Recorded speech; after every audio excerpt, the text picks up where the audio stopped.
আজকের ডেলি শপের টাইটেল হলো সেখানে। আমি আবারও বলছি, সেখানে।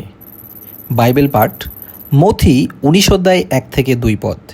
এই সব কথা বলা শেষ করে যিশু গালিল প্রদেশ ছেড়ে জর্দন নদীর অন্য পারে জিহুদিয়া প্রদেশে গেলেন। অনেক লোক তার পিছনে পিছনে গেল, আর তিনি সেখানে তাদের সুস্থ করলেন।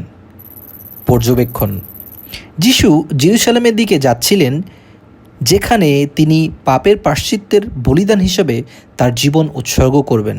তিনি তার পেছনে আসা বড় জনতাকে জেরুজালেমে তার সাথে যোগ দিতে আমন্ত্রণ জানাননি। তিনি তাদের মন্দিরে তার সাথে দেখা করতেও বলেননি। না, তিনি তাদের সেবা করছিলেন, তিনি যেখানে তাদের সুস্থ করছিলেন।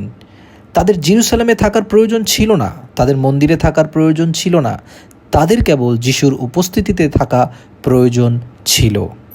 প্রয়োগ: যিশুর পরিচর্যার জন্য একটি ভবন, এমনকি একটি গির্জা ভবনও প্রয়োজন নয়। ব্যয়বহুল বাদ্যযন্ত্র এবং প্রতিভাবান গীত সঙ্গীতা বা সঙ্গীতের প্রয়োজনও হয় না। একটি গায়ক দলেরও প্রয়োজন হয় না। প্রভুর পরিচর্যার জন্য একমাত্র প্রয়োজনীয় জিনিস হলো প্রভুর উপস্থিতি। যদি আমি কেবল একজন ব্যক্তি সাথে থাকি এবং যিশুর উপস্থিতির মধ্যে থাকি, তাহলে তার পরিচর্যা সেখানেই কার্যকর হতে থাকবে। প্রার্থনা: পবিত্র আত্মা, আমি যেখানেই থাকি না কেন, আমাকে স্মরণ করিয়ে দিন যিশু সেখানে যা প্রয়োজন তা করতে পারেন। আমি যেন তার উপস্থিতিকে চিনতে পারি এবং আমার কথা ও কাজের মাধ্যমে সেই জায়গায় তার উপস্থিতি সম্পর্কে জ্ঞান প্রকাশ করতে পারি। আমেন।